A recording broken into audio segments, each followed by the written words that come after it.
Oh, Double J. Says be you so good. But the thing is that Double J, that man, nejo nariko ndapost indirimbo akarimo. Yitwa Ruzonsaza. This guy, since I'm a teenager. Nanje bitongeze ndamukira. Sifuko niga kuvuga ikimi kintu. Kuva nkiri mu adolescent. Oh, why? Pourquoi vous me faites ça? Why do you do that? Why do you do that? Bife's David. Nkangira mugira munyangishane n'abagenzi banje babiruje.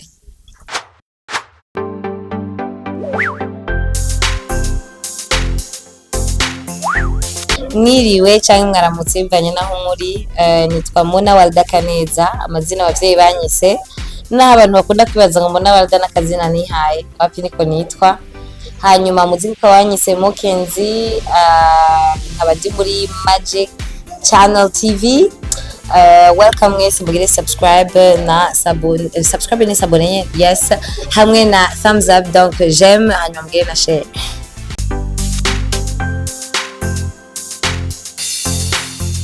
Oh, Double J. Says be you so good. But the thing is that Double J, that man, nejo nariko ndapost indirimbo akarimo. Yitwa Ruzonsaza. This guy, since I'm a teenager. Nanje bitongeze ndamukira. Sifuko niga kuvuga ikimi kintu. Kuva nkiri mu adolescent. Jebo akiririmba oya ntancike. I was like, il motive loin. Et je me rappelle tout la Miss en 2016, tugenda Gitega.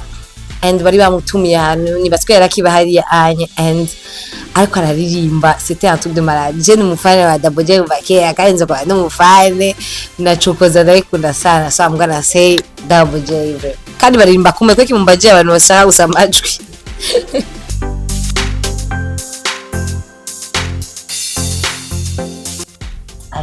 Oh, why? Pourquoi vous me faites ça? Why do you do that? Why do you do that? Bife's David. Nkangira mugira munyangishane n'abagenzi banje babiruje. Artistiquement parlant, je n'écoute pas le rap. Bife's arabizi nawe. C'est le monde yumviriza rap. So je ne sais pas comment choisir parce que Bife's nkandabe narayikunze cyane, bien sûr ndanayirimo. Indirimbo zindi zose akora dancehall ndazikunda facilement gusumba quand il est en train de rapper, pas parce qu'il rappe mal, hein, parce que je n'écoute pas le rap, that's my problem. Il rappe vyenye numviza n'ibintu by'abafaransa biri bizarre, navyo j'ai jamais compris l'itwazo y'umviriza, but Alvin nawe arigira solo turirimbo nyene two kwikura mu bwenge turyoje nka tugwara, so I don't know how to choose. I have to choose vyakaye. No. Seriously, oh yeah, I can choose. I choose Bife's and Alvin. Kandi ni mumharirize je m'en fous, mushatsi murabandanya, mushatsi murabandanya. I don't want to choose among my friends. I am not.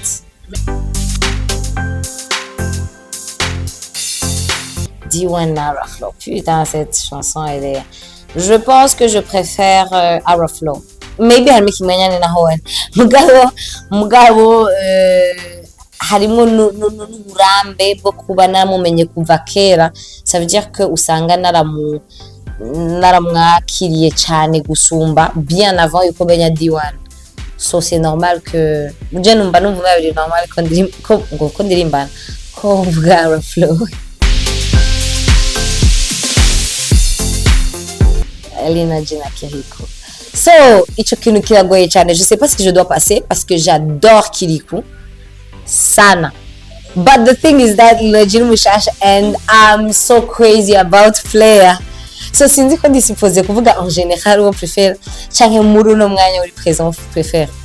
Oya je gravuge bibiri en général jewe yamye ari Kiriko ko rero gisina namuzi bwa muri no mwanya Linoje you my guy.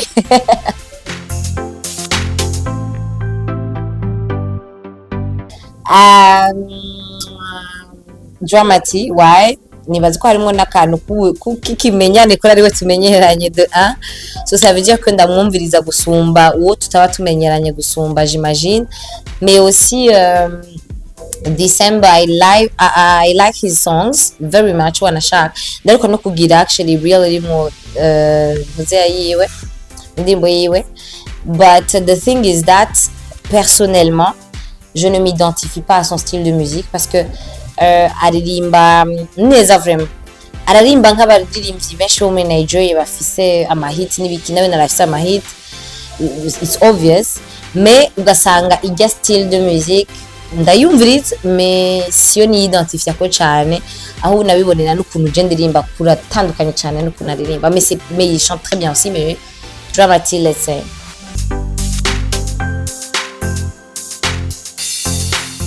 Mais il a belle nice, oh my god. Moi ushaka kunera ziragiye yama ko mbaza ngo basigusa le problème genre. Mais il a belle nice, ok.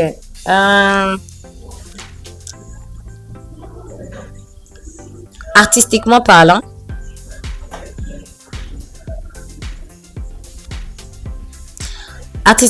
je vais être honnête, je vais choisir Meili. Wana shaka belle nice, she's the one who's my friend. Mais le truc c'est que na sort indirimbo kandi ntubipfe na dusora tugenze gute none je tugenze gute bavuze artistiquement parlant, je dois choisir so Meili kazari indimo zinshi ziwe nakunze arabesha ngo arambesha umugaririmba indimo yitwa arabesha akarimba ngo arambesha, so what do we so arabesha nayikunze, mine narayikunze, hari indimo ariko gusohora na Emirsan j'ai vraiment bien aimé. So artistiquement parlant Meili arakora cyane ndazikunda, very nice. I don't know what you're doing girl, so I have to choose ntushavure vraiment mugabo rero it's like muzima busanzwe kandi let's go mu mibereho, it's you baby girl, you my G, you know.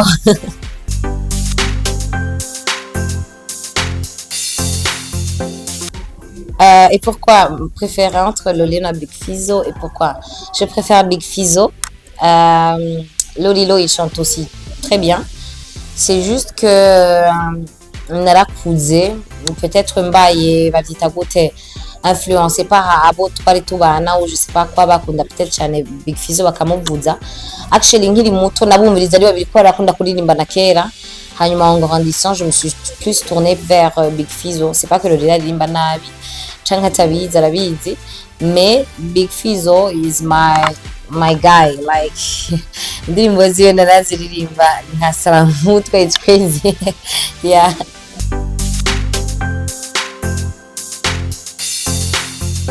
Oh my god, so ibintu biragoye ko murambaza jengira nabacagura bose, do you know why? Because ibyo nuko murabaza ndashaka kubanda bakunda bose muga for two different things. Artistiquement parlant muri no mwanya ni Monia, c'est normal, niwe ariko arakora, niwe ariko arasohora ibiki biki, mais le truc c'est que je nakuze numviriza Shani Queen, you can't tell me ngo ndeke kuvuga Shani Queen, so je ne sais pas comment choisir. So for the moment nganje vya Kiriku na nze, and the thing ikintu kimbabaje nuko muri abo bantu babiri bose muze muvuza abantu basamajwi ya grave, basubujwi buriye gwi baduga bagira ibinyene by'ibisazi na je nashobora kugira mu ijwi ryanje. So I don't know how to choose. So for the moment right now, Monia, you're doing a good job. I'm choosing you. But en général, hari mu legend wanje mu bakobwa baririmba yitwa Shani Queen, I have to choose her.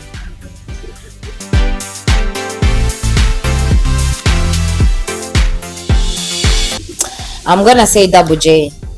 I love Double J. Double J is my shit. Like,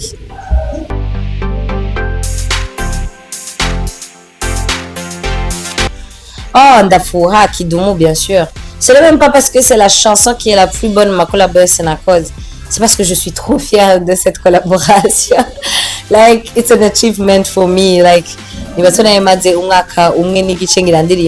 I got Kidumu. I was so proud of myself. So, Ndafuha, Mokenzi, X Kidumu.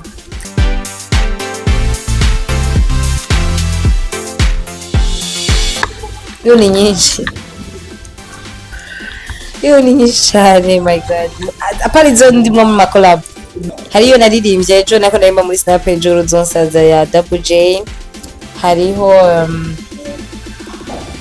actually uzivuze bushyashya zinyika. That's the problem. Hari ndashobora kubwira n'izindi. Hariyo ni za Fizzo eto. Anyway,